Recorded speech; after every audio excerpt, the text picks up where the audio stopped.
স্বাগত ডিবিসি দেশের সংবাদে। আপনাদের সাথে আছি আমি আফরিন আনোয়ার। এবারে জানাবো খবরের বিস্তারিত। দাবি আদায় না হওয়া পর্যন্ত আন্দোলন চালিয়ে নেয়ার ঘোষণা দিয়েছে আন্দোলনরত পলিটেকনিকের শিক্ষার্থীরা। দুপুর 12টার দিকে সচিবালয়ে শিক্ষা মন্ত্রণালয়ের অতিরিক্ত সচিব রেহনা ইয়াসমিনের সঙ্গে বৈঠক করে শিক্ষার্থীদের একটি প্রতিনিধি দল।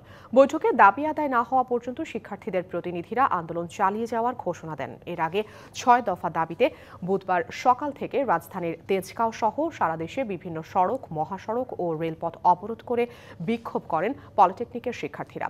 অবরোধের কারণে সৃষ্টি হয় তীব্র যানজট। তবে রেলপথ ব্লকেটের ঘোষণা থাকলেও সকাল থেকে তা শিথিল করা হয়।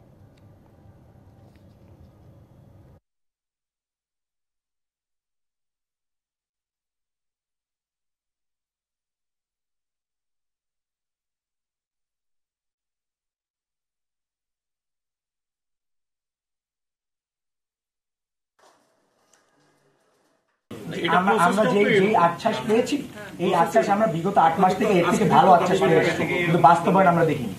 এখন কি করতে চান? যে আমাদের কর্মসূচি আমাদের যেভাবে চলমান ছিল সেভাবে চলমান থাকবে।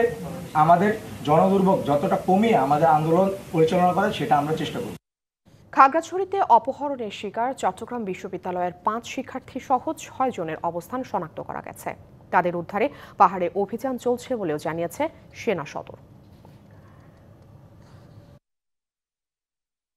আয়োজিত আইন শৃঙ্খলা নিয়ে নিয়মিত সংবাদ সম্মেলনে এই তথ্য জানান কর্নেল শফিকুল ইসলাম। বুধবার সকালে খাগড়াছড়িতে বিজু দেখতে যাচ্ছিলেন চট্টগ্রাম বিশ্ববিদ্যালয়ের 5 শিক্ষার্থী। পথে কুকিছড়া থেকে টমটম গাড়িতে খাগড়াছড়ি সদরে আসার পথে গিরিফুল এলাকায় একদল অস্ত্রধারী সন্ত্রাসী তাদের গাড়ি আটকায়। পরে গাড়ি চালক সহ 5 শিক্ষার্থীকে অপহরণ করে অজ্ঞাত স্থানে নিয়ে যায়।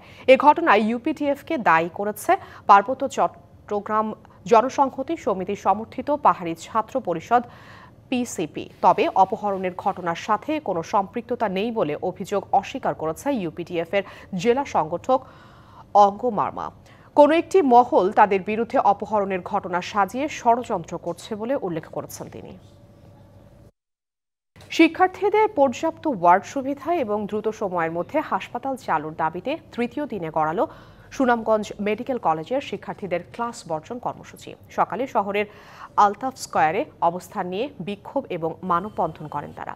শিক্ষার্থীরা জানিয়েছে সুনামগঞ্জ মেডিকেল কলেজে হাসপাতাল না থাকায় 15 কিলোমিটার দূরের সদর হাসপাতালে ক্লাস করতে হয়। এজন্য কোনো পরিবহন ব্যবস্থা নেই। সুনামগঞ্জ সদর হাসপাতালের অবস্থাও ভালো নয়।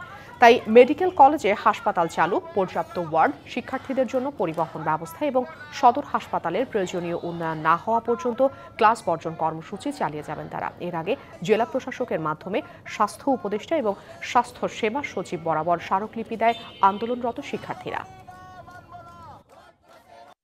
মুজিবনগর সরকারের নাম পরিবর্তনের কোনো ইচ্ছে অন্তর্বর্তী সরকারের নেই। পরবর্তী নির্বাচিত সরকার এসে কি করবে এটি তাদের ব্যাপার, এমন মন্তব্য করেছেন মুক্তিযুদ্ধ বিষয়ক উপদেষ্টা ফারুক ইয়াসিন। তিনি আরও বলেন, ইতিহাসের ওপর কোনো কিছু আরোপ করা যায় না। ভোরে মেহেরপুরে মুজিবনগর দিবস উপলক্ষে স্মৃতিসৌধে জাতীয় পতাকা উত্তোলন করেন উপদেষ্টা। গার্ড অফ অনার শেষে স্মৃতিসৌধে পুষ্পার্ঘ অর্পণের পর সাংবাদিকদের একথা বলেন। তিনি আরও বলেন, মুজিবনগর সরকার প্রবাসী কিংবা অস্থায়ী নয়, সেই সরকারের নেতৃত্বেই বাংলাদেশ স্বাধীন হয়। তার ইতিহাস নিজস্ব জায়গায় গৌরবোজ্জ্বল অবস্থানে থাকবে। এ সময় ভাঙচুর করা মুক্তিযুদ্ধ বিষয়ক ভাস্কর্যগুলো স্থাপনের উদ্যোগের কথাও উল্লেখ করেন তিনি। ইতিহাসের উপরে কোনো কিছু আরোপ করা যায় না। ইতিহাস ইতিহাসেই, এটা অমলিন থাক। আমরা চিরকাল যেন এই শ্রদ্ধা ভালোবাসায় সবাই যেন এটাকে বরণ করতে পারি, এটাকে উদযাপন করতে পারি। অমোচনীয় জাতির ইতিহাস এটা অনির্বাণ থাকবে।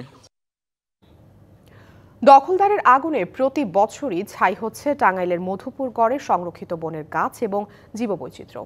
অভিযোগ আছে বন কর্মকর্তাদের যোগসাজশেই লাগানো হয় আগুন। এরপর উজাড় করা হয় বনভূমিতে, চলে চাষাবাদ, নির্মাণ করা হয় বসতভিটা।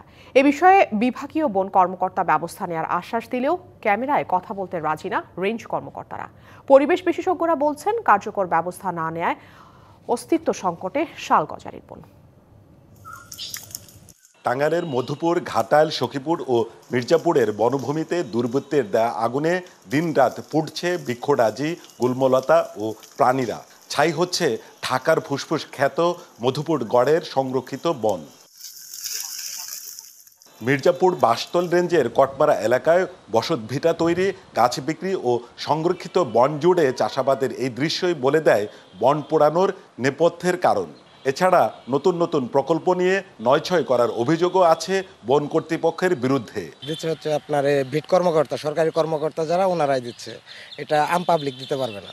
বা এটা গাছ কাটাকাটি বা তাদের অনুমতি ছাড়া বা সরকারি অনুমতি ছাড়া এটা করা যাবে না। টাকা পয়সা লেনদেন না হইলে আমি করলাম না, আমার নামে মামলা হইলো, যে করলো তার নামে মামলা হইলো না। অভিযোগের বিষয়ে ক্যামেরায় কথা বলতে চাননি রেঞ্জ কর্মকর্তারা। আমি যেহেতু ট্রেনিং পিরিয়ডে আছি, তো সেক্ষেত্রে আমার আসলে বক্তব্য দেওয়ার এখতিয়ার আছে কিনা একটু জেনে নেওয়ার জন্য সুবিধা। বক্তব্য দেওয়া হচ্ছে ডিএফও স্যার, স্যারকে ডিঙিয়ে আসলে বিটে বসে বক্তব্য দেওয়াটা আমার জন্য হচ্ছে সেন্সিটিভ আর কি। আপনার যা ইচ্ছা আপনি তার লিখে দেন, আমার কোনো বক্তব্য নাই। আমি তো বললাম আমার কোনো বক্তব্য নাই। পরিবেশ বিশেষজ্ঞরা বলছেন, শালগজারির এই বন ও বনের জীববৈচিত্র্য হুমকির মুখে থাকলেও সংরক্ষণের কার্যকর উদ্যোগ নেই সরকারের। এই বনগুলোকে পরিকল্পিতভাবে ধ্বংস করার জন্য কিছু দুর্বৃত্ত এই কাজগুলো করে থাকে। এই দুর্বৃত্তায়নের সাথে বন বিভাগের এবং বিভিন্ন বিভাগের লোকজনও জড়িত। সম্মিলিতভাবে আমাদের বন রক্ষার কাজে অবশ্যই আসতে হবে। আগুনের ঘটনায় জড়িতদের বিরুদ্ধে ব্যবস্থা নেওয়ার আশ্বাস বিভাগীয় বন কর্মকর্তার। এগুলোর সাথে আমরা এখন পর্যন্ত আমাদের বনকর্মীদের কোনো যোগ সাজস আমরা দেখিনি, তবে এখনও আমাদের তদন্তধীন কয়েকটি জায়গা আছে যেগুলো আমরা তদন্ত প্রক্রিয়ার মধ্যে আছে। যদি আমরা আমাদের বনকর্মীদের সরাসরি যোগ সাজস পাই, আমরা তাদের বিরুদ্ধে ব্যবস্থা নিব। টাঙ্গাইলে 1,23,876 একর বনভূমির মধ্যে বেদখল 58,774 একর। Sohel Talukdar, DBC news, Tangail. পহেলা বৈশাখে বর্ষবরণ আনন্দ শোভাযাত্রার মোটিভ শিল্পী মানবেন্দ্র ঘোষের বাড়িতে আগুন দেওয়ার মামলায় গ্রেপ্তার ৮ জনের 7 দিন করে রিমান্ড চেয়ে আদালতে পাঠিয়েছে পুলিশ। দুপুরে শিল্পী পুড়ে যাওয়া বাড়িটি পরিদর্শন শেষে জেলা প্রশাসক জানিয়েছেন বিষয়টি গুরুত্ব সহকারে দেখা হচ্ছে। পুড়ে যাওয়া ঘরটি মানবেন্দ্র ঘোষের ইচ্ছা মতো নির্মাণ করে দেওয়ার সিদ্ধান্ত নিয়েছে সরকার। এ সময় ক্রাইম ম্যানেজমেন্ট ঢাকার অতিরিক্ত ডিআইজি মোস্তাফিজুর রহমান বলেছেন, বিষয়টি গুরুত্ব দিয়ে তদন্ত করা হচ্ছে। আগুন দেওয়ার ঘটনায় ইতোমধ্যে চিত্রশিল্পী মানবেন্দ্র ঘোষ নিজেই বাদী হয়ে সদর থানায় মামলা দায়ের করেছেন। ঘটনার পরপরই বিভিন্ন সময়ে অভিযান চালিয়ে ৮ জনকে গ্রেপ্তার করেছে পুলিশ।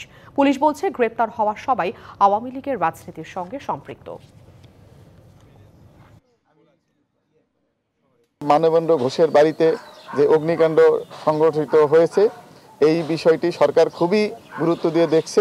সরকারের পক্ষ থেকে ক্ষতিগ্রস্ত এই ঘরটি জেলা প্রশাসনের মাধ্যমে পুনর্নির্মাণ করে দেওয়া হবে। চেষ্টা করব যে আমাদের সর্বোচ্চ যাতে এই বিষয়টা যথাযথ আইনি পদক্ষেপ নিতে পারি এবং যারা অরিজিনাল ক্রিমিনাল বা যারা এর সঙ্গে দুষ্কৃতিকারী তারা যাতে আইনের আওতায় আসে। কুড়িগ্রাম জেলা কারাগারে ধারণ ক্ষমতার চেয়ে কয়েদির সংখ্যা বেড়ে যাওয়ায় বাড়তি নিরাপত্তা নিশ্চিত করেছে প্রশাসন। কুড়িগ্রাম সেনা ক্যাম্পের দায়িত্বে থাকা ক্যাপ্টেন সাফায়াত কারা এলাকা পরিদর্শন করে সেনা টহল বৃদ্ধি করেন। কারা কর্তৃপক্ষ বলছে, জেলা কারাগারে 163 ধারণ ক্ষমতার বিপরীতে কয়েদির সংখ্যা 375 জন। আরও কিছু কয়েদিকে লালমনিরহাটের কারাগারে পাঠানো হয়েছে।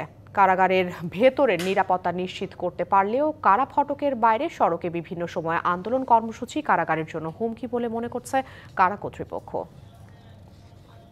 ভারতের সাথে মিল রেখে মৎস্য শিকারে নিষেধাজ্ঞা আরোপের ফলে দেশের জলসীমা থেকে অন্য দেশের কেউ মাছ শিকার করতে পারবে না। বিএফডিসি মৎস্য অবতরণ এবং পাইকারি মৎস্য বাজার কক্সবাজার কেন্দ্রের আধুনিকায়ন প্রকল্পের নির্মাণ কাজের উদ্বোধন শেষে এই কথা বলেন মৎস্য ও প্রাণী সম্পদ উপদেষ্টা ফরিদা আক্তার। উপদেষ্টা বলেন, জেলেরা বলে আসছিল আগে বাংলাদেশে যখন নিষেধাজ্ঞা থাকতো তখন অন্য দেশের জেলেরা মাছ ধরে নিয়ে যায়। পরে মৎস্য বিভাগের বিশেষজ্ঞ টিম গবেষণা করে নতুন সময়সীমা নির্ধারণ করেছে। এ সময় বাংলাদেশে নিযুক্ত জাপানের রাষ্ট্রদূত সাইদা শিনিচি উপস্থিত ছিলেন। তপ্ত বৈশাখে রাজধানী সহ দেশের অধিকাংশ এলাকায় বুধবার যে বৃষ্টি শুরু হয়েছে আজও তা অব্যাহত থাকবে। এর মধ্যে 5 বিভাগে বৃষ্টির পরিমাণ বেশি থাকবে। সঙ্গে দমকা হাওয়া এবং বজ্রপাতের সতর্কবার্তা দিয়েছে আবহাওয়া অধিদপ্তর। ডিবিসি দেশের সংবাদ এই ছিল এখনকার মতো। ডিবিসি নিউজের সংবাদগুলো পড়তে ভিজিট করুন dbcnews.tv আর ভিজিট করুন ডিবিসি নিউজের ফেসবুক পেজ এবং ইউটিউব চ্যানেল। সঙ্গে থাকুন ডিবিসি।